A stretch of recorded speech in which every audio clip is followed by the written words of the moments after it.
Sa kasalukuyan, may isang malaking usapin na gumugulantang sa buong Grand Britanya.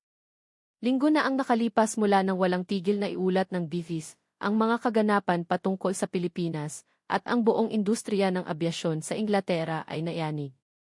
Ano nga ba talaga ang nangyari? Sa totoo lang, madalas naming isinasantabi ang mga paliparan sa Asya, lalo na sa isang bansang tulad ng Pilipinas. Ito ang pag-amin ni Kapitan James Henderson, ang piloto na sa loob ng 27 taon ay naglingkod bilang tagapagpalipad ng sasakyang panghimpapawid ng maharlikang pamilya ng Britanya. Siya ay isang batikang piloto na sanay sa paglapag at paglipad sa mga pinakatanyag na paliparan sa Europa ng libu-libong beses, maging ito man ay ang Heathrow sa London, Charles de Gaulle sa Paris, o ang Frankfurt Airport.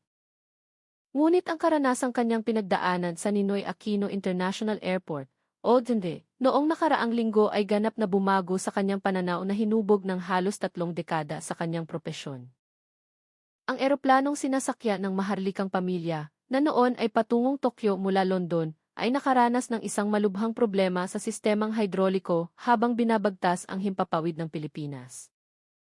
Ito ang pinakamasamang sitwasyon na maaaring maging sanhi ng pagkawala ng kontrol sa eroplano sa taas na 10,000 metro. Ang pinakamalapit na paliparan ay ang EVE, na 18 minuto na lamang ang layo. Ang mga sumunod na pangyayari sa loob ng 72 oras ay nagdulot ng malaking pagkabigla sa maharlikang pamilya ng Britanya at sa media ng Europa. Mula ngayon, pakinggan natin ang buong salaysay mula mismo kay Kapitan James Henderson tungkol sa emergency landing sa paliparang pandaigdig ng Ninoy Aquino. Magandang araw! Ako si Kapitan James Henderson, ang piloto ng sasakyang panghimpapawid ng maharlikang pamilya ng Britanya. Sa nagdaang 27 taon, inialay ko ang aking serbisyo sa paglalakbay ng maharlikang pamilya sa bawat sulok ng mundo, maging ito man ay sa London, silangang Europa, gitnang silangan o Estados Unidos.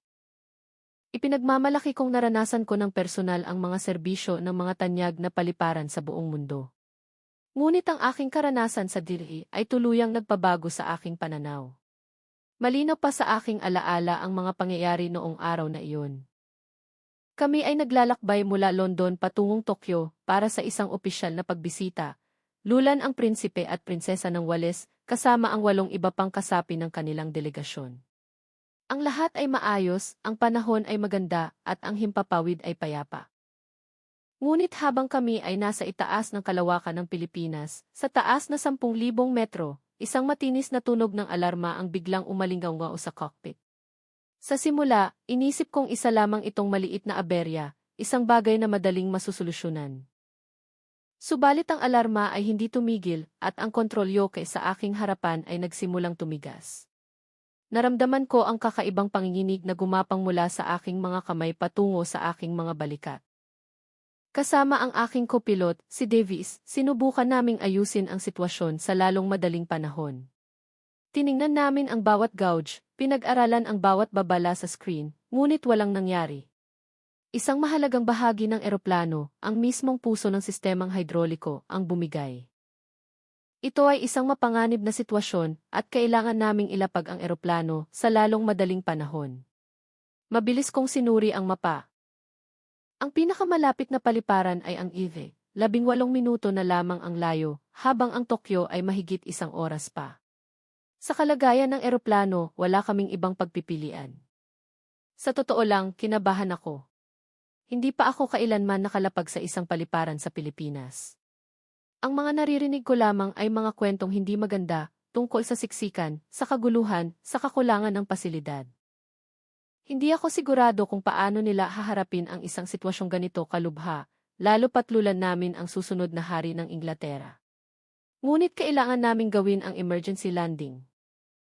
Agad kong ipinaalam sa mga tripulante ang sitwasyon, at mahinahon, ngunit may diin kong inutusan ang lahat ng pasahero na muling higpitan ang kanilang mga seatbelt. Personal kong kinausap ang prinsipe at prinsesa, ipinapaliwanag ang pangangailangan ng isang hindi inaasahang paglapag. Ang hangin sa loob ng cabin ay napuno ng tensyon, ngunit nanatili silang kalmado, isang testamento sa kanilang maharlikang pag-ugali. Kinontak ko ang Air Traffic Control Tower ng DVEV. Mayday. Ito ang Royal Flight 1. Nakakaranas kami ng malubhang problema sa hidroliko. Humihiling kami ng pahintulot para sa isang emergency landing, sabi ko, ang bawat salita ay may bigat. Idinagdag ko pa, lulan namin ang maharlikang pamilya ng Britanya. Ang tugon mula sa kabilang linya ay agaran at propesyonal. Royal Flight 1, tinanggap namin ang inyong mensahe. Inihahanda na namin ang runway para sa inyo. Mga truck ng bombero at ambulansya ay nakahanda na. Ang lahat ay naaayon sa pandaigdigang pamantayan, ngunit may kakaibang kapayapaan sa boses ng air traffic controller na nagbigay sa akin ng kapanatagan. Sinimulan niyang gabayan kami sa bawat hakbang ng paglapag. Ang kanyang mga tagubilin ay malinaw at payak, kung paano unti-unting ibababa ang altitude, kung anong bilis ang dapat naming panatilihin. Ang kanyang mahinahong boses ay naging angkla ko sa gitna ng unos, tumulong sa aking ituon ang aking buong atensyon sa gawain. Habang papalapit kami, nagsimula ng matanaw ang mga ilaw ng Maynila, isang kumikinang na dagat ng liwanag sa kadiliman ng gabi. At sa gitna niyon, ang E-Drive. Ang runway ay malinaw na nakikita, at sa magkabilang gilid nito ay nakahilera ang mga sasakyang pang-emerhensya, ang kanilang mga ilaw ay kumikislap na parang mga alitaptak. Pamilyar sa akin ang tanawing ito ang karaniwang paghahanda. Ang pagkontrol sa eroplano ay mas mahirap kaysa karaniwan dahil sa problema, ngunit sa tulong ng aking copilot at sa real-time na gabay mula sa control tower na patuloy na nag-uulat ng aming altitude at bilis, sa wakas, ang mga gulong ng eroplano ay sumayad sa runway. Nagkaroon ng bahagyang pag-uga, ngunit ito ay isang maayos na paglapag. Isinagawa namin ang emergency brake, at dahan-dahang bumagal ang eroplano hanggang sa tuluyan itong huminto. Napabuntong hininga ako ng malalim, isang hininga ng ilageberahat lama. Nang bumukas ang pinto ng eroplano, laking gulat ko nang makita ang humigit kumulang 10 opisyal ng paliparan na nakasuot ng pormal na barong Tagalog, nakatayo at magalang na naghihintay. Isang opisyal ang lumapit at magalang na nagpakilala sa wikang Ingles bilang miyembro ng Special Facilitation Team ng GILI. Ito ay isang bagay na hindi ko inaasahan. Karaniwan, sa mga sitwasyong pang-emerhensya, tanging mga security personnel lamang ang sasalubong. Ngunit dito, handa silang magbigay ng serbisyo sa mga pasahero kasabay ng pagtiyak sa kaligtasan. Ito ang nagparamdam sa akin na ang lugar na ito ay tunay na mahusay. Ang prinsipe at prinsesa ang unang bumaba at magalang na ginabayan. May mga wheelchair at isang medical team na nakahanda kung sakaling kailanganin. Giniyahan kami ng team sa isang espesyal na CE lane upang mapabilis ang proseso ng imigrasyon. Habang naglalakad, napansin kong napakalinis ng loob ng paliparan. Ang sahig ay makintab na parang salamin, ang mga bintana ay walang bahid ng dumi, at ang mga karatula ay malinaw at madaling basahin na may mga salin sa Ingles, Chino at Hapon. Dinala kami sa isang tahimik at komportableng lounge. Ang buong proseso ng imigrasyon ay hindi umabot ng 10 minuto. At nang makarating kami sa baggage claim area, laking gulat namin nang makita ang aming mga bagahe na maayos nang nakalagay sa mga cart, naghihintay na lamang sa amin. Lahat ay napakabilis at organisado. Ang pinuno ng facilitation team ay nagrekomenda ng mga hotel sa Makati na mayroong mga silid na nababagay para sa maharlikang pamilya, at nag-alok pa na sila na ang bahala sa aming transportasyon.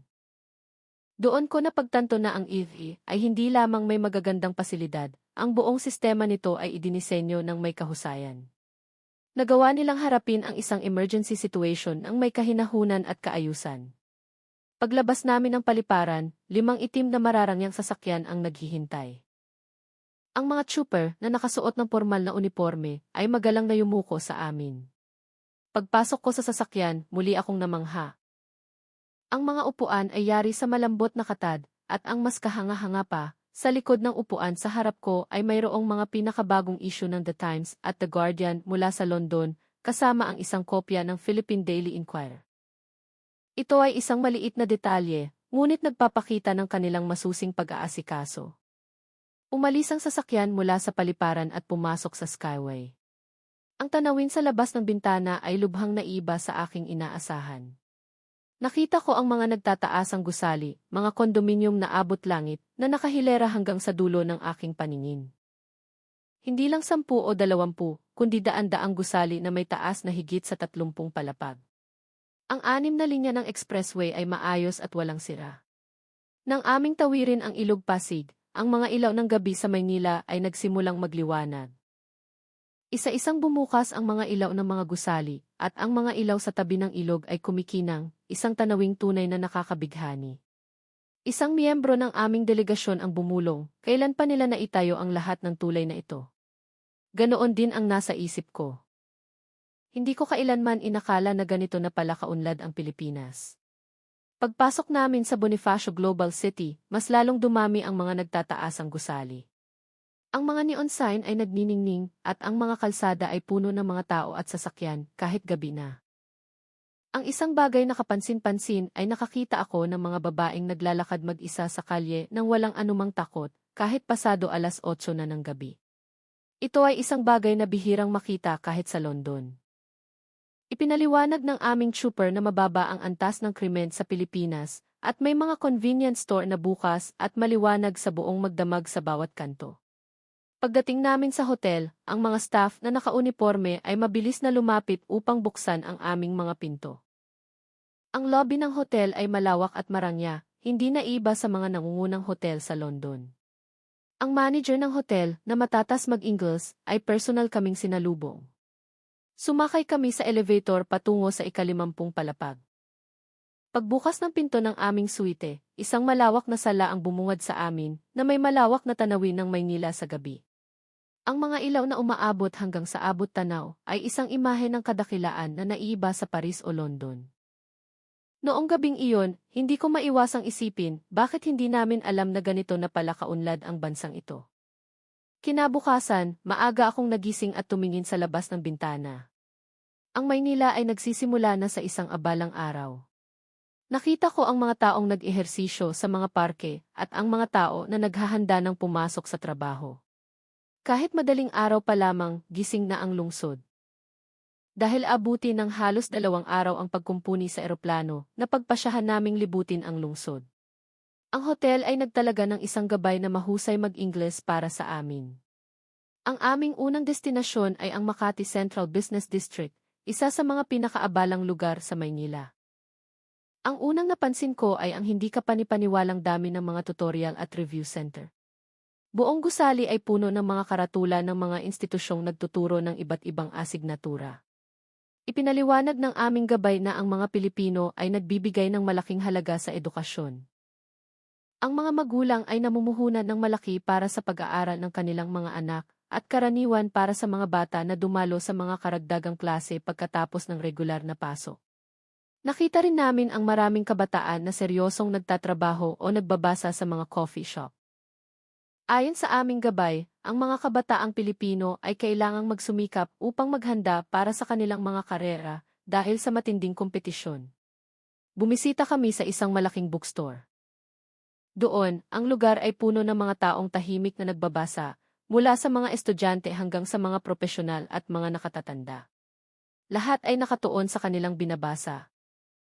Ito ay isang kamangha-manghang tanawin dahil kahit sa Inglaterra, bihirang makakita ng isang aklatan o bookstore na ganito kaabala sa isang karaniwang araw.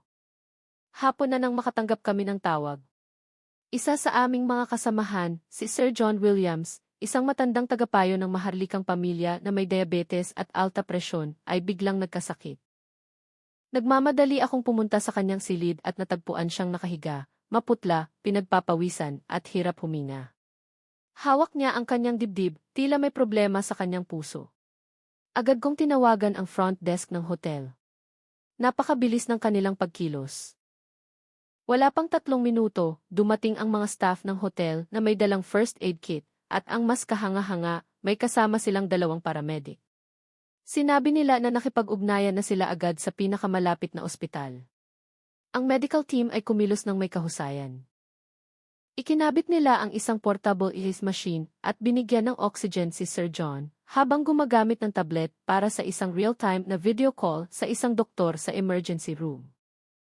Ang doktor, na matatas mag-Ingles, ay nagtanong tungkol sa mga sintomas at kasaysayan ng pasyente, at agad na ipinag-utos ang paglipat nito sa pinakamalapit na pribadong ospital. Mabilis na dumating ang ambulansya. Ang loob nito ay maluwag at kumpleto sa kagamitang medikal. Habang nasa biyahe, ang vital signs ni Sir John ay ipinadadala sa ospital sa real time, na nagbigay daan sa medical team doon na ihanda ang lahat para sa kanyang paggamot. Sa loob lamang ng 10 minuto, nakarating kami sa ospital. Isang team ng mga doktor at nurse ang naghihintay na sa amin. Napakabilis at organisado ng lahat. Ipinaalam sa akin na may bara sa isa sa mga coronary artery ni Sir John at kailangan siyang sumailalim sa isang agarang angioplasty, isang pamamaraan kung saan ang ospital na ito ay may mataas na antas ng kasanayan. Matapos makuha ang pahintulot mula sa prinsipe, sinimulan ang operasyon. Pagkalipas ng 1 oras at kalahati, lumabas ang doktor at sinabing matagumpay ang operasyon. Ligtas na ang pasyente.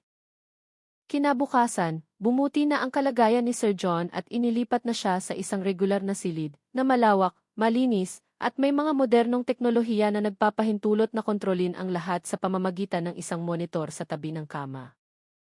Isang pangkat ng mga espesyalista, isang cardiologist, isang endocrinologist, at isang nutritionist ang magkakasamang bumuo ng kanyang plano sa paggamot. Ito ay isang holistic na pangangalaga na tunay na kahanga-hanga. Makalipas ang ilang araw, sinimulan na ni Sir John ang physical therapy. Ipinaliwanag ng aming gabay na binibigyan ng malaking importansya sa Pilipinas ang maagang rehabilitasyon upang mas mabilis na makabalik sa lakas ang mga pasyente. Pagkalipas ng 1 linggo, sapat na ang kanyang lakas upang maglakad ng mag-isa at handa nang umalis ng ospital. Bago kami umalis, binigyan kami ng doktor ng isang ESB na naglalaman ng lahat ng talaan ng kanyang paggamot, mga video ng operasyon, mga resulta ng pagsusuri, at ang plano sa rehabilitasyon, lahat ay may kasamang salin sa Ingles. Sinabi sa akin ni Sir John na kung nasa Inglaterra siya, hindi siya gagaling ng ganito kabilis. Ang karanasang ito ay nagbigay sa akin ng direktang kaalaman sa sistema ng pangkalusugan ng Pilipinas. Ito ay mahusay, mabilis, tumpak, at puno ng malasakit. Bago kami bumalik, bumisita kami sa isang parke sa tabi ng Ilog Pasig sa gabi. Maraming tao ang naroroon, nagpapahinga at naglilibang. Ang kapaligiran ay payapa at ligtas.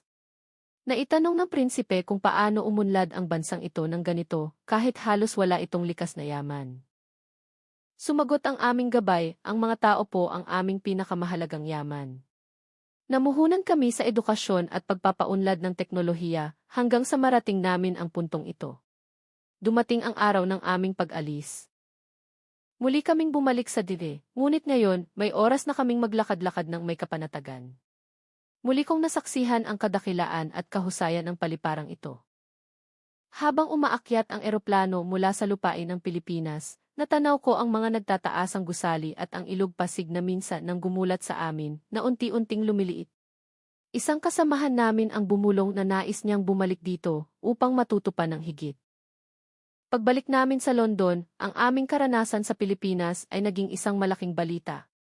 Ang prinsipe ay nagdaos ng isang press conference at sinabing, natutunan namin ang isang mahalagang aral mula sa Pilipinas.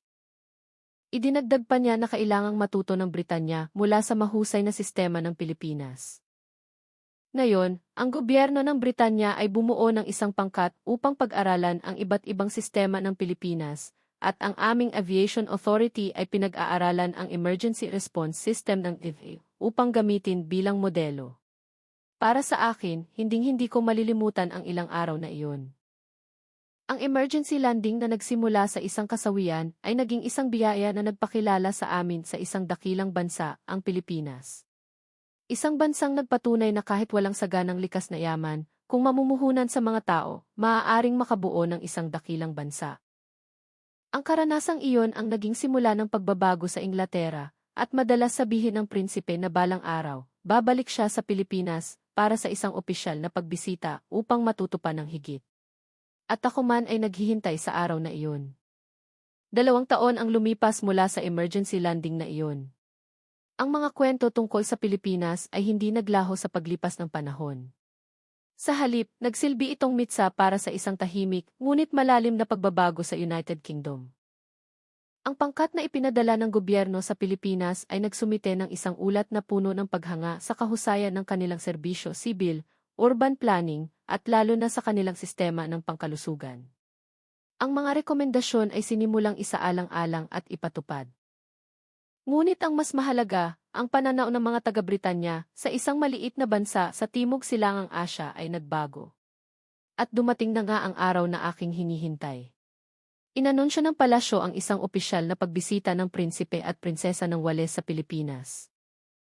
Ito ay isang paglalakbay upang palakasin ang ugnayan at magbahaginan ng kaalaman sa pambansang antas. At syempre, ako ay muling nabigyan ng karangalan na maging piloto ng kanilang sasakyang panghimpapawid. Sa pagkakataong ito, ang kapaligiran sa loob ng eroplano ay ibang-iba. Sa halip na tensyon at kawalan ng katiyakan, napuno ito ng pananabik at kagalakan. Marami sa mga kasamahan, lalo na si Sir John Williams, na ngayon ay malusog na, ay masayang nag-uusap tungkol sa kanilang mga alaala sa Maynila. Sinabi niya sa akin, "Kapitan, pakiramdam ko ay babalik ako upang muling magpasalamat sa mga taong nagligtas sa aking buhay." Nang magsimulang bumaba ang eroplano patungo sa Dili, nakita ko ang pamilyar na tanawin, ngunit ang pakiramdam ay ibang-iba. Sa pagkakataong ito, walang mga truck ng bombero na naghihintay, walang mga senyales ng emergency. Ang mayroon ay isang pulang karpet na nakalatag at isang hanay ng mga sundalo ng Armed Forces of the Philippines na nakahanda para sa isang marangal na pagsalubong. Marami sa mga staff ng paliparan na naaalala ko mula sa unang insidente ay naroon, sumasalubong sa amin ng mainit at tapat na mga ngiti. Ang pinuno ng facilitation team ay lumapit sa akin at nagsabi, "Maligayang pagbabalik sa Pilipinas, Kapitan Henderson." Sa pagkakataong ito, isa itong mas masayang pagbisita. Ang opisyal na pagsalubong ay walang kapintasan, ngunit ang naramdaman ko ay isang kabaitan na higit pa sa anumang seremonya. Ang aming itineraryo sa pagkakataong ito ay hindi limitado sa Maynila lamang. Nagkaroon kami ng pagkakataong maglakbay sa ibang mga lugar upang masaksihan ang Pilipinas sa mas malalim na dimensyon. Ang aming unang destinasyon ay ang Clark Global City sa Pampanga. Ang nakita ko ay isang sentro ng inobasyon at teknolohiya na kahanga-hanga. Mga matatalinong pabrika na gumagamit ng mga robot at automated systems, mga research center para sa mga dekuryenteng sasakyan, at mga institusyong nagsasanay ng mga tauhan sa digital technology. Ang prinsipe ay nakipag-usap sa maraming batang inhinyero at siyentipikong Pilipino. Humanga siya sa kanilang talino, determinasyon at malikhaing enerhiya. Ito ay isang malinaw na salamin ng kasabihang ang mga tao ang pinakamahalagang yaman. Pagkatapos, kami ay naglakbay pabalik sa nakaraan sa makasaysayang lungsod ng Intramuros sa Maynila. Ang makita ang mga maringal na guho ng dating kabisera, ay nagbigay sa amin ng pangunawa sa yaman ng kasaysayan at sa katatagan ng lahing Pilipino na paulit-ulit na nakabangon at nagpatuloy sa pag-unlad. Ipinaliwanag ng aming gabay na ang diwa ng hindi pagsuko at pagpupunyagi ay malalim na nakaugat sa kulturang Pilipino. Ngunit ang pinakanakatatak na paglalakbay para sa aming delegasyon ay ang pagbisita sa mga komunidad sa kabundukan ng Cordillera. Doon, nasaksihan namin kung paano binago ang mga dating taniman ng opyo sa mga sustainable na sakahan na nagtatanim ng mga gulay na nagbibigay ng kita at mas magandang buhay para sa mga katutubo. Ang prinsipe ay nakipag-usap sa mga magsasaka ng walang pag-aalinlangan at personal na sinuri ang mga ani na bunga ng pagsisikap at katutubong karunungan. Ito ay pag-unlad na walang iniiwan, isang pagsasanib ng tradisyonal na kaalaman at modernong teknolohiya na tunay na kapuri-puri. At nangyari na nga ang pinaka-emosyonal na sandali sa isang ospital sa Maynila. Muling nakita ni Sir John Williams ang pangkat ng mga cardiac surgeon na nagligtas sa kanyang buhay 2 taon na ang nakalipas. Ito ay isang eksenang puno ng pasasalamat. Hinawakan ng doktor ang kamay ni Sir John at sinabing, "Masaya akong makita kayong malusog." Ito ang pinakamalaking gantimpala para sa isang doktor. Nagpalitan sila ng kaalaman tungkol sa modernong medisina, at si Sir John ay nagbigay ng personal na donasyon upang suportahan ang pananaliksik ng ospital. Bago matapos ang pagbisita, nagbigay ng talumpati ang prinsipe sa Universidad ng Pilipinas. Isang bahagi ng kanyang sinabi ang nananatili sa aking isipan, ang una kong pagbisita ay hindi inaasahan at binuksan nito ang aking mga mata sa potensyal ng Pilipinas. Ngunit sa pagbisitang ito, nakita ko ang puso ng bansa. Nakita ko ang hinaharap sa mga mata ng mga innovator sa Clark. Naramdaman ko ang lakas mula sa kasaysayan ng Intramuros. At natutunan ko ang tungkol sa habag sa pamamagitan ng mga proyektong pangkaunlaran na yumayakap sa mga mamamayan. Ipinakita ng Pilipinas sa mundo na ang material na pag-unlad at espiritual na pag-unlad ay maaaring magkasabay na maglakad ng maganda. Ang talumpating iyon ay nagtapos sa anunsyo ng pagtatatag ng isang pondo para sa kooperasyon sa edukasyon at pananaliksik sa pagitan ng United Kingdom at Pilipinas sa gitna ng malakas na palakpakan. Sa aming paglipad pabalik sa London, habang inaakyat ko ang eroplano sa kalangitan, tumingin ako sa lupaing nagniningning sa mga ilaw. Napagtanto ko na ang dalawang paglalakbay na ito ay nagbago sa akin magpakailanman. Sa unang pagkakataon, iniligtas ng Pilipinas ang aming buhay. Ngunit sa pangalawang pagkakataon, binigyan kami ng Pilipinas ng isang aral na mas mahalaga pa. Isang aral na ang tunay na lakas ng isang bansa ay hindi nasusukat sa laki ng teritoryo o sa dami ng likas na yaman, kundi sa kalidad, pagsisikap at diwa ng hindi pagsuko ng mga mamamayan nito.